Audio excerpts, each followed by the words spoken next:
అదే RTV app వార్తల్ని క్షణాల్లో చదివే అవకాశం ఉంటుంది. ఒక న్యూస్ పేపర్, ఒక టెలివిజన్ ఛానల్ మీ చేతుల్లో ఎప్పుడూ ఉంటాయి. ప్రజానికానికి, ప్రజాప్రతినిధులకు, నాయకులకు, కార్యకర్తలకు నాకు ధన్యవాదాలు, నమస్కారం తెలియజేస్తున్నా. కేసీఆర్ గారు రాష్ట్ర బీఆర్ఎస్ పార్టీ అధ్యక్షుడిగా నిజామాబాద్ పార్లమెంటరీ నియోజకవర్గంలో బీఆర్ఎస్ పార్టీ తరఫున నాకు అవకాశం ఇచ్చినందుకు వారికి ధన్యవాదాలు తెలియజేస్తున్నాను. నాకు కూడా ఈ జిల్లాలో ఒకసారి పార్లమెంట్ సభ్యుడిగా కావాలనే ఒక కోరిక నాకుండే. ఆ కోరిక ఈరోజు నెరవేరుతుందని చెప్పి నేను నమ్ముతున్నాను. ఈ జిల్లాలో చాలామంది పార్లమెంటు సభ్యులు ఎన్నుకోబడ్డారు. కొంతమంది ఎన్ఆర్ఎస్ వచ్చిండ్రు, కొంతమంది ఏమో ఈ జిల్లా వాళ్ళు ఉన్నారు. వాళ్ళు ఈ జిల్లాకు ఏం చేసిన విషయం చాలామంది తెలుసు. ప్రజలకు వాళ్ళు ఆశించినంత అభివృద్ధి కానీ కార్యక్రమాలు కానీ జరగలేదనేది జనానికి అంతా తెలుసు. ఉదాహరణకు హైదరాబాద్ సికింద్రాబాద్ నుంచి వచ్చే లైన్, రైల్వే లైన్ డబ్లింగ్ కాలేదు. అదేవిధంగా మరి వాళ్ళ బోధన్ రైల్వే స్టేషన్ అవుతుందో బ్రాడ్గేజ్ అయినా గతంలో నిజాం షుగర్ ఫ్యాక్టరీ నిర్మాణం ఉన్నప్పుడు కార్మికుల కోసము, తర్వాత ఆఫీసర్స్ కోసము నిజామాబాద్లో ఉన్న వాళ్ళు డైలీ వెళ్ళడానికి రావడానికి ఏర్పడినటువంటి లైన్ అది. షుగర్ ఫ్యాక్టరీ మూసేసిన తర్వాత దాని రాకపోకలు తగ్గినాయి, దాని ప్రాముఖ్యత తగ్గింది బోధన్ రైల్వేది. గతంలో నాయకులు కూడా హామీలు ఇచ్చిండు, నిజామాబాద్ నుంచి బీదర్ లైన్ వేద్దామని. అది కలగానే మిగిలిపోయింది. దాన్ని నెరవేర్చుకోవాలి మనం. అదేవిధంగా నేషనల్ హైవేస్ ఉన్నాయి చాలా. మనకు నిజామాబాద్ నుంచి జగదల్పూర్ లైన్ ఉంది. మధ్యలో ఉన్నటువంటి సిటీస్ ఏవైతున్నాయో, మధ్యలో మెట్పల్లి కానీ, కోరుట్ల కానీ, జగిత్యాల కానీ, ఈ పట్టణాలలో 4 లైన్ పనులు ఏవైతున్నాయో సాగపోయినా రాష్ట్ర ప్రభుత్వం, బీఆర్ఎస్ పార్టీ ప్రభుత్వం ఉన్నప్పుడు డెవలప్ చేసిన తప్ప నేషనల్ హైవేస్ వాళ్ళు ఏం చేయలేదు. దానికి పార్లమెంట్ సభ్యుడే కృషి చేయాలి. దాన్ని ఏమాత్రం కృషి చేయలేదు. ఏవైతే మాధవనగర్ ఫ్లైఓవర్ ఉందో, రైల్వే ఓవర్ బ్రిడ్జ్ ఉందో, మాధవనగర్ రైల్వే దాన్ని కూడా రాష్ట్ర ప్రభుత్వం కేసీఆర్ గారు సహకరిస్తేనే ఆ బ్రిడ్జ్ నిర్మాణం జరుగుతూ ఉన్నది. ఆ బ్రిడ్జ్ నిర్మాణానికి అయ్యే బడ్జెట్ 90,000 రూపాయలు, 90 కోట్ల రూపాయలు. 90 కోట్లలో కేంద్ర ప్రభుత్వం ఇచ్చింది కేవలం 30 కోట్లు మాత్రమే. 60 కోట్లు అప్పుడు బీఆర్ఎస్ ప్రభుత్వం మా కృషి వల్ల ఇవ్వడం జరిగింది. దాని నిర్మాణం జరుగుతూ ఉన్నది. అదేవిధంగా ఎక్కడైతే నేషనల్ హైవేస్ వచ్చినాయో, ఫర్ ఎగ్జాంపుల్ మామిడిపల్లి కానీ, ఇంకో మామిడిపల్లి కానీ, ఆర్మూర్ దగ్గర ఇక్కడైనా ఈ ఫ్లైఓవర్స్ ఉంటే దానికి నేషనల్ హైవేస్ వాళ్ళు రైల్వే వాళ్ళు కలిసి చేసినటువంటి కార్యక్రమాలు. స్టేట్ గవర్నమెంట్ ఇన్వాల్వ్మెంట్తో ఐఐటి మొత్తం మేము చేస్తున్నాం. మేము 60% చేస్తాం, 30% చేస్తాం.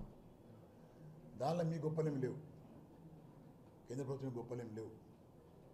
అదేవిధంగా పసుపు బోర్డు అయితే హామీ ఇచ్చిండో బీజేపీ పార్లమెంట్ సభ్యుడు 5 రోజుల్లో అన్నాడు, పోనీ 5 సంవత్సరాలు కూడా చేయలేదు. రీసెంట్లీ ప్రైమ్ మినిస్టర్ గారు వచ్చినప్పుడు కూడా హామీ ఇచ్చాడు బోర్డు మీద కడతాం అని. నో, ఎక్కడ ల్యాండ్ ఐడెంటిఫికేషన్ కాలేదు, ఎక్కడ నీకు డొనేషన్ లేదు. కేవలం ఎన్నికల కోసం మాట ఇచ్చిన మాట తప్ప వేరేం లేదు. అదేవిధంగా ఇవాళ పసుపు ధర పెరిగింది. దానికి కారణం కూడా మా ప్రభుత్వమే, మేమే చేసామంటున్నారు. చాలా తప్పది. తప్పుడు సంకేతం ఇవ్వద్దు, దయచేసి చెప్తున్నా. తప్పుడు సంకేతం అది. ప్రజలకు తెలుసు. ప్రజలు గతంలో పసుపు వేసుకుంటే, పసుపు పండిస్తే క్వింటాలకు తులం బంగారం వస్తుండప్పుడు. ఇలా 3 క్వింటాలైనా తులం బంగారం వస్తలేదు. ఇంకా ఎంత తగ్గిపోయింది, ద్రవ్యోల్బణం అనేది చాలా తగ్గిపోయింది. మరి అదేవిధంగా ఇవాళ 20,000, 21,000 క్వింటాలకు వస్తున్నది. దానికి కారకుడు నేనేం చెప్పడం తప్పు. దానికి కారకుడు నువ్వు కాదు. రైతులు పంట తగ్గించింది కాబట్టి, డిమాండ్ పెరిగింది కాబట్టి దాని రేటు 21, 22 దాకా పోతున్నాయి. దానిలో నీకు గొప్పతనం ఏం లేదు.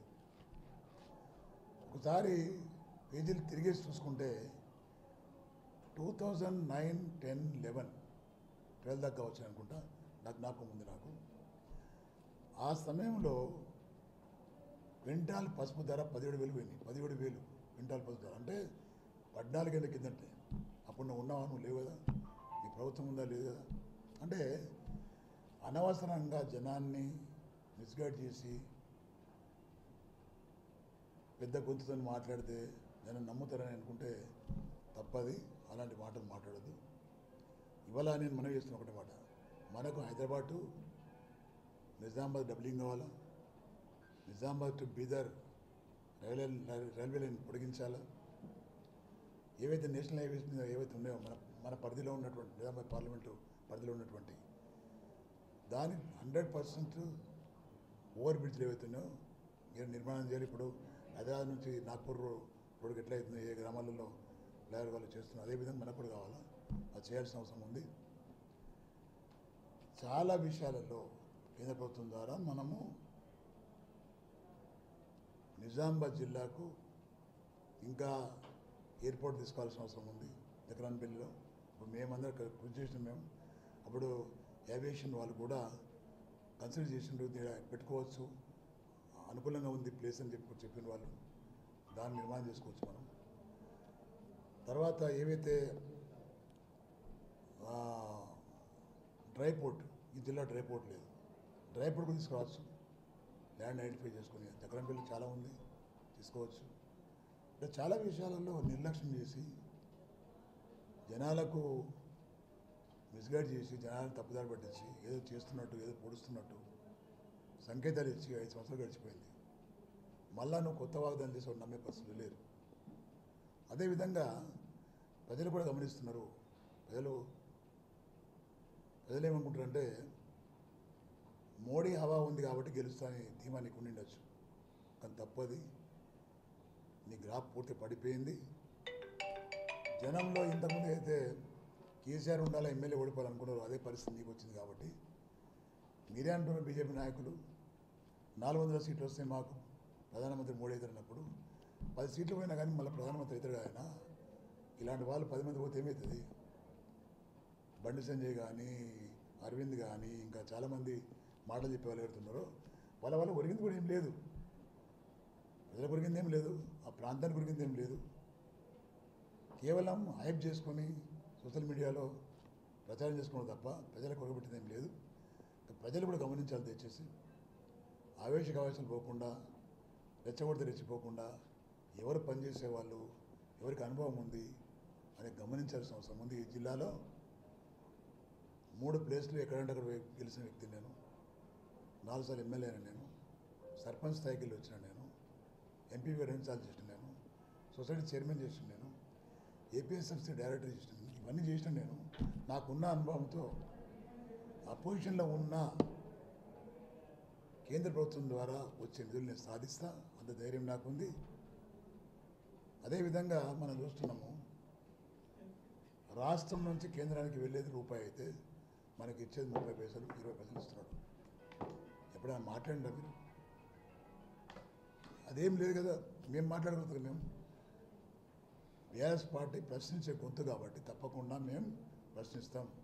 ప్రజల యొక్క ఆశీర్వాదం వల్ల, ప్రజల యొక్క దయ వల్ల, ప్రజల సపోర్ట్ తోటి మేము గెలిస్తే ఎంపీగా తప్పకుండా ప్రశ్నిస్తాం, నిధులు తీసుకొస్తాం, ఏదో చెప్తున్నా సాధిస్తామని కూడా తెలియజేస్తున్నాం. ఆ రెండోది చెప్తాను, షుగర్ ఫ్యాక్టరీ కూడా ప్రభుత్వం ఓపెన్ చేయబోతుంది, నా సొంత డబ్బుతో ఓపెన్ చేస్తానని చెప్పాడు.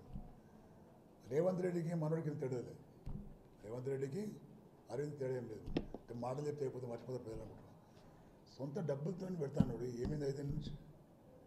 ఇవాళ హడావుడిగా కాంగ్రెస్ పార్టీ వాళ్ళు హామీ ఇచ్చారు కాబట్టి మేము చేస్తామని పరిగెత్తున్నారు.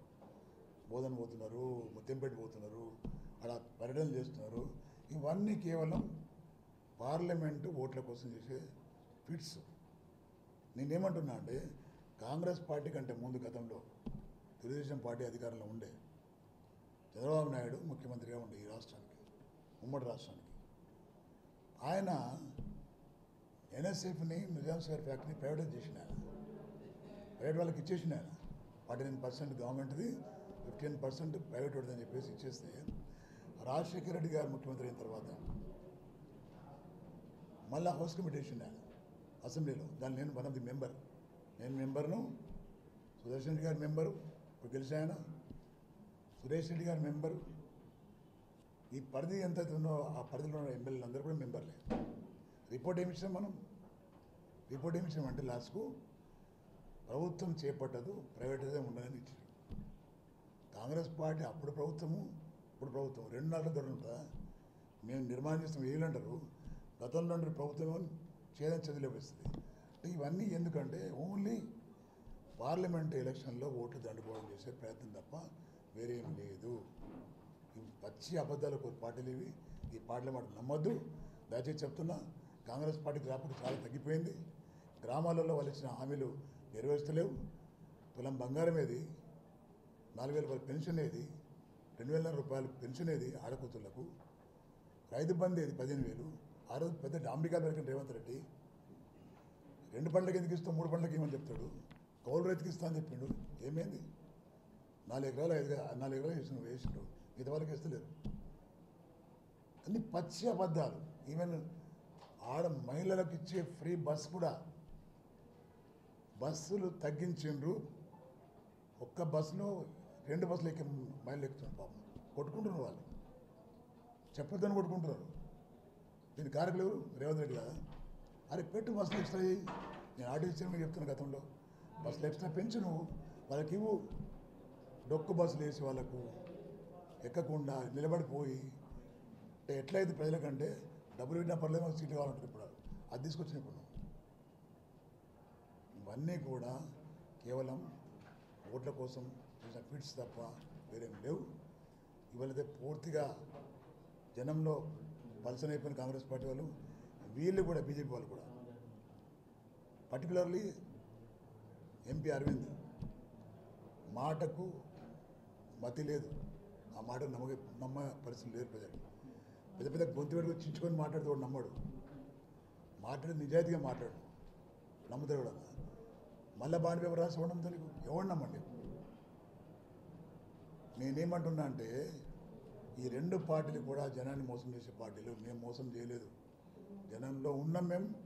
జనంకు కూడా కాంగ్రెస్ పార్టీ వస్తే ఇంకెక్కువ చేస్తేనే ఒక ఆలోచనతో ఓట్లు వేసింది తప్ప ఎప్పుడు బాధపడుతూ ఉన్నారు వాళ్ళు. బీజేపీ పరిస్థితి అంతే. ఈ జిల్లాకు వచ్చింది ఏం లేదు, ఉరగబెట్టింది కూడా ఏం లేదు, గొప్ప చెప్పింది కూడా ఏం లేదు. కాబట్టి నేను మనవి చేస్తున్నా, అందరికీ కూడా ప్రజానికి మనవి చేస్తున్నా, ఇవాళ బీఆర్ఎస్ పార్టీ ఈ జిల్లాకు చేసిన కార్యక్రమాలు కోకొల్లలు చేసినాం మేము.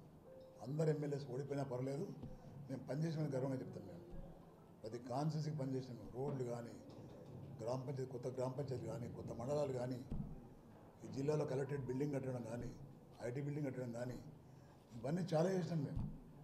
కానీ ప్రజలు ఎందుకో మరి వాళ్ళు ఇచ్చిన హామీలు నమ్మాం, లేకపోతే మార్పు కావాలని కోరుకున్నాం, చేంజ్ చేసింది తప్ప ఇప్పుడు బాధపడుతూ ఉన్నారు వాళ్ళు. మరి బాధపడుతున్నా ఈ 5 సంవత్సరాలు ఏం చేయలేరు. కాబట్టి మాలాంటి వాళ్ళు గెలిస్తే బీఆర్ఎస్ పార్టీ వాళ్ళు ప్రశ్నించే గొంతుకలు అయితే మేము నిలదీస్తాం, వాళ్ళను సక్రమంగా ప్రభుత్వం నడిచే విధంగా చూస్తాం. ధన్యవాదాలు. సార్, ఒకటి మీరు పార్లమెంట్ సెగ్మెంట్లో మొన్న అకాల వర్షాలకు రైతులు చాలా ఇబ్బందుల్లో ఉన్నారు. సార్, రైతుల పక్షాన ప్రభుత్వాన్ని ఏం డిమాండ్ చేస్తారు? రైతుల పక్షాన మా బాబు తిరిగాడు, జగన్ తిరిగాడు. నేనేం కోరుతున్నా అంటే రైతులు గతంలో బీఆర్ఎస్ ప్రభుత్వం రాకముందు కాంగ్రెస్ పార్టీ ప్రభుత్వం ఉండే, చాలాసార్లు వడగల వాన పడ్డది, కరువేలు పడ్డది, వరదలు వచ్చినాయి, ₹1 విడుదల చేయడం వాళ్ళు. మేము గెలిచిన తర్వాత బీఆర్ఎస్ ప్రభుత్వం వచ్చిన తర్వాత 450 కోట్లు విడుదల చేసిన ముఖ్యమంత్రి గారు. ఇప్పటికి అదే పరిస్థితి. మళ్ళా ఎకరానికి కనీసం ఒక 20,000 ఇవ్వండి, 25,000 ఇవ్వండి. మీరు రైతు బంధు ఇవ్వకపోతే అప్పు చేసి తెచ్చుకుని పాపం పొలాలు వేసుకునే వాళ్ళు, పంటలు పండించుకుంటున్న వాళ్ళు, చెడిపోయింది అకాల వర్షాల వల్ల. కానీ 25,000 ఇచ్చేయండి వాళ్ళకు. 10 ఇస్తా 5 ఇస్తాను లాభం లేదు కదా, ఇవ్వండి. మీ మంత్రులు తిరుగుతుండే ఇప్పుడు నిన్న మొన్న. మరిన్ని వీడియోస్ కోసం ఛానల్ ని సబ్స్క్రైబ్ చేయండి, లేటెస్ట్ అప్డేట్స్ కోసం వాట్సాప్ ఛానల్ ని ఫాలో చేయండి అండ్ లింక్ డిస్క్రిప్షన్ లో ఉంది.